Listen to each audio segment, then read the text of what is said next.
नाम रख दिया गोपेश्वर। बाबा को बड़ी लालसा रहती है। जब भी देखिए रामचरितमानस बाबा ने अपने मन में ही रच ली थी।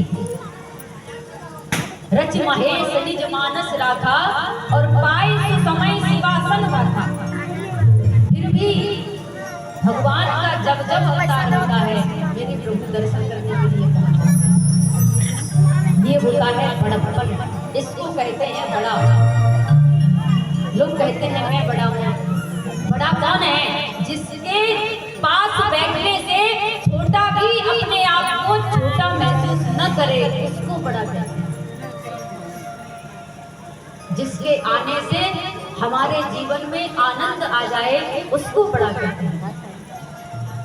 अगर आपके कहीं जाने से किसी को तकलीफ हो रही है, आप वहां से दूर हो जाइए। आपके संग से किसी को तकलीफ हो रही है तो उससे बिना कुछ कहे वहां से दूर हो जाइए। बड़प्पन का तो यही मतलब है कि किसी को हम कष्ट न दें। जो हमारे पास बैठे वो अपने आप को छोटा महसूस न करे कि अरे ये तो बहुत बड़े हैं, मैं छोटा हूं। आप कमजोर महसूस न करें, छोटा महसूस न करें। मेरे बाबा भी दर्शन के लिए पहुंचे थे। इसके बाद आगे धीरे धीरे मेरे प्रभु बड़े हुए हैं। प्रभु का नामकरण की दिन आया तो गुरु वशिष्ठ जी को बुलवाया गया और प्रभु का नाम रखा गया। तो देखिए जब नामकरण होता है तो आप सब जानते हैं ब्राह्मण को बुलाया जाता है, बड़े सुंदर तरीके से उसका सम्मान किया जाता है। तो भगवान का रूप देखकर इतने मोहित हो गए कि एक लट निहारते रहे। जैसे ही एक लट निहारा तो सब परेशान होने ये क्या हुआ? जगजोरा प्रभु का नामकरण करने के लिए आए हुए, नामकरण करो। ऐसी ही हालत हो गई थी महाराज गर्गाचार्य जी की। जब कन्हैया की बारी आती है तो प्रभु का नाम रखते हैं। जो आनंद सिंधु सुख राशि, जो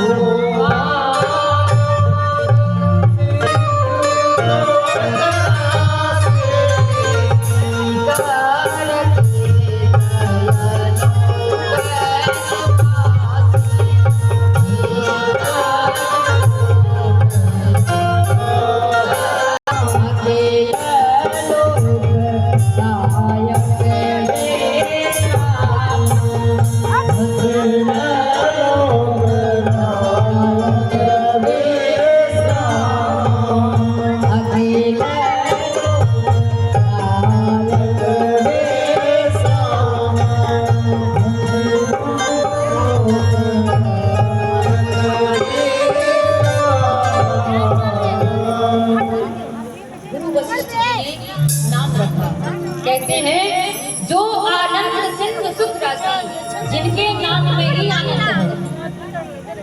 और आपको पता है जब हृदय में आनंद होता है तो हमें किसी मंदिर किसी देवालय में जाने की आवश्यकता नहीं पड़ती। प्रेम जब अनंत हो गया रोम रोम संत हो गया और देवालय बन गया वदन, हो देवालय बन गया वदन और संत तो महंत हो गया। प्रेम जब अनंत हो गया रोम रोम संत हो गया। जो जिनका नाम आनंद है, जिनका नाम प्रेम है, उन तुम्हारे बड़े बड़े का नाम मैं राम रखता हूँ। ये त्रिलोक जिनकी पूजा करेगा, ये त्रिलोक को सुख देने वाले हैं। ऐसे तुम्हारे पुत्र हैं जिनका नाम राम है, जो योगियों में भी रमण करते हैं, जो जीवों को सुख देते हैं। इस प्रकार से प्रभु का नाम रखा। उसके बाद मेरे प्रभु से छोटे भैया का नाम रखा। कहते हैं विश्वभरण पोषण कर जाकर नाम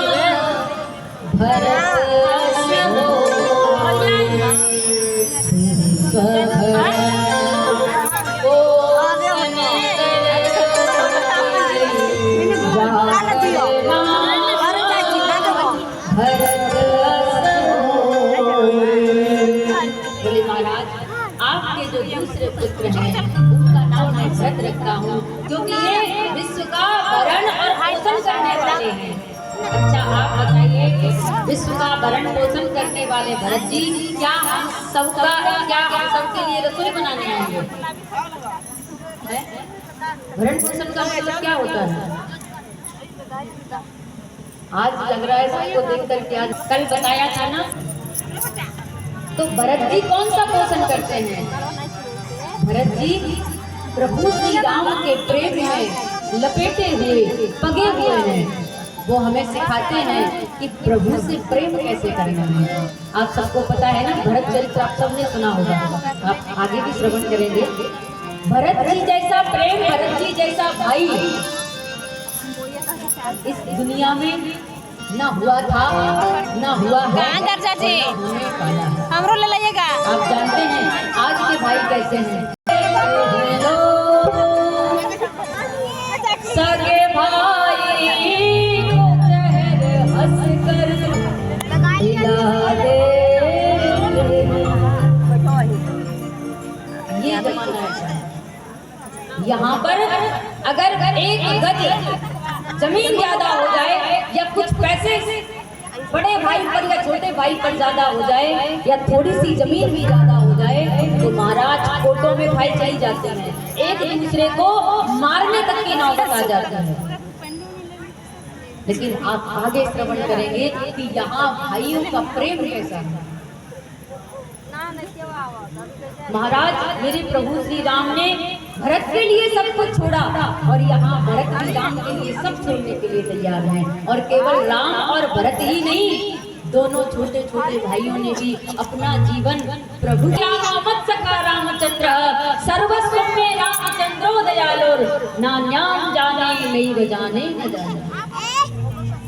लखन भैया ने तो कह दिया था, भैया न मैं किसी माता को जानता हूँ, न मैं किसी पिता को जानता हूँ, न मैं किसी गुरु को जानता हूँ, मैं किसी को नहीं जानता हूँ, मेरे तो केवल जो कुछ भी है कहाँ जाएगी रे? सोचिए ऐसा प्रेम नहीं मिलेगा भाई। आज सुनने में भी नहीं आता, देखना तो बहुत बहुत की बात है। विश्व भरण पोषण कर जोई, भैया का नाम विश्व भरण रखा क्योंकि वो विश्व का भरण पोषण करते हैं। अर्थात जीव के हृदय में, जीव यदि भरत चरित्र को सुनता है तो उसके हृदय में प्रेम जागृत होता है। इसीलिए भरत चरित्र को जितना हो सके ना उतना सुनो, पढ़ नहीं सकते तो सुनो, अगर जितना आप सुनोगे उतना ही प्रेम आपके अंदर होगा। और तो छोड़िए, अगर आपके हृदय में प्रेम, आपके हृदय में भक्ति जागृत यदि नहीं होती है तो एक बार हमारे वृंदावन चले जाइए, आपका अहंकार भरा का भरा रहेगा। आप बताया था ना कि वो भक्ति की उपजाऊ भूमि है, प्रेम की उपजाऊ भूमि है, वहाँ जाओगे ना भक्ति का अंकुर, प्रेम का अंकुर अपने आप लग जाएगा। जो मेरे बांके बिहारी से जिसकी नजरें लग जाती हैं वो उसको प्रेम करना सिखा देते हैं। जो ये कहते हैं ना हमारा पूजा में मन नहीं लगता, हमारा जप में मन नहीं लगता, वो चले जाए एक बार वृंदावन।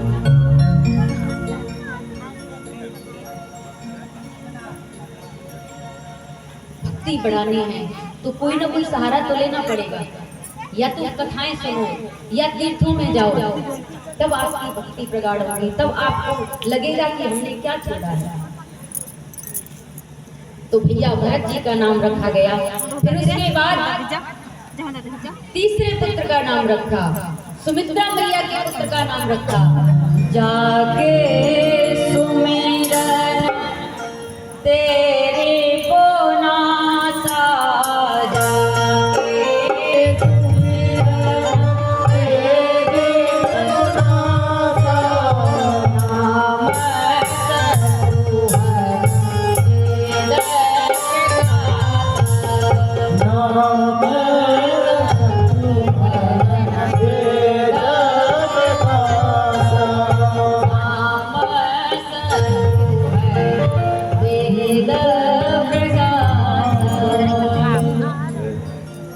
चौपाई में बाबा जी ने क्या लिखा है, जाके सुमिरन ते रिपुनासा, नाम शत्रुहन वेद प्रकाशा, जिनका नाम लेने से शत्रुओं का हनन हो जाता है।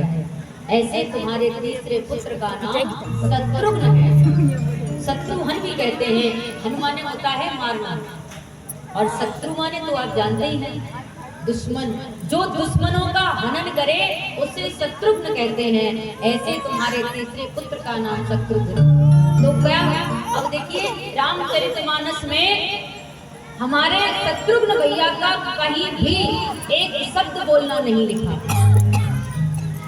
शत्रुघ्न भैया ने केवल एक जगह मंत्रा के केस पकड़े हैं, क्योंकि भगवान राम को वन दिला दिया था, केवल वहां पर बाल पकड़े हैं। तो इनके लिए ऐसा क्यों कहा कि जाके सुमिरन ते रिपुनासा, क्यों कहा? इन्होंने किसको मारा? इन्होंने तो किसी दुश्मन को नहीं मारा, इनका तो कोई दुश्मन ही नहीं था, ये तो अजात शत्रु है।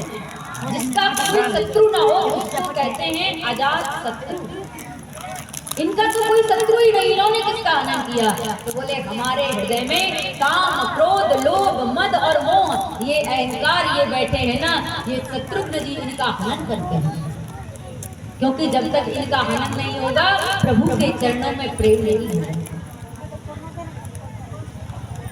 इस प्रकार से तीसरे भैया का नाम रखा, और फिर लास्ट में सबसे छोटे भैया का नाम रखते हैं लक्षण धाम राम प्रिय, सकल जगत आधार, और गुरु वशिष्ठ ही राखा, लक्ष्मण नाम। जो लक्षणों के भी धाम है, लक्षण धाम राम के जो प्रिय हैं, लक्षण धाम राम प्रिय, सकल जगत आधार, जो अपने शीश पर पूरी पृथ्वी को धारण किए हुए हैं, जो हम सबको अपने सर पर धारण किए हुए हैं, ऐसे तुम्हारे पुत्र का नाम मैं लक्ष्मण रखा। आपको पता है ना, लक्ष्मण जी शेषावतार हैं, जिन्होंने पृथ्वी को धारण कर रखा है। तो इस प्रकार से भगवान का नामकरण के बाद आप जब बच्चा बड़ा होता है तो एक दूसरे के साथ खेलते हैं, लेकिन प्रेम तो चारों भाइयों का बराबर है। लेकिन कहते हैं ना कि जब चार भाई होते हैं तो दो की जोड़ी बन जाती है। तो इसी प्रकार से श्री राम भैया और श्री लक्ष्मण भैया ये दोनों एक साथ रहते हैं, और शत्रुघ्न भैया और भरत भैया ये दोनों एक साथ रहते हैं, एक साथ खाते हैं, एक साथ खेलते हैं, सब एक साथ करते हैं, क्योंकि जन्म भी तो एक साथ हुआ है। अंतन सहित लीन अवतारा, प्रभु ने तीनों भाइयों के साथ अवतार लिया है। तो मेरे प्रभु एक साथ सब खेलते करते हैं। मेरे प्रभु के बड़े सुंदर सुंदर बाल, फिर जब समय जैसे जैसे बच्चा बड़ा होता है तो मेरे प्रभु के 2 दांत निकल आए हैं, और जब 2 दांत निकलते हैं तो माँ कितनी खुश होती है कि आज मेरे पुत्र के 2 दांत निकले हैं। उन दांतों को देखकर बड़ी प्रसन्न होती है। महाराज, हमारे वृंदावन में जब लाला का जन्म होता है, जन्माष्टमी होती है, तो मैया का नियम था, जब द्वापर में जब कन्हैया का अवतार हुआ था तो मैया पता है क्या करती थी? मैया देखती थी कि लाला ने कब करवट ली। लाला जब करवट भी लेता था तो मैया उत्सव मनाती थी। मैया पूरे गांव में दुआई लगवा देती थी, बधाइयां बकती थी। और जब लाला थोड़ा सा मुस्कुराता था, मेरी मैया यशोदा ने हर महीने हर दिन उत्सव मनाया था कि आज मेरा लाला मुस्कुराया है, आज मेरे लाला ने करवट ली है, आज मेरा लाला घुटवन चला है। दुहाई लगवा देती थी। दान की तो इतना दान लुटाया कि आप सब सुनते हैं कथा, मानो इतना दान लुटाया जब लाला का अवतार हुआ कि नंद भवन में ऐसा लग रहा था जैसे साक्षात माता लक्ष्मी नृत्य कर रही है। इसी प्रकार से महाराज दशरथ जी ने भी अपने खजाने लुटाए हैं। लाला बड़ा हुआ है, मैया उत्सव मनाती हैं। हमारे ब्रज में आज भी जब जन्माष्टमी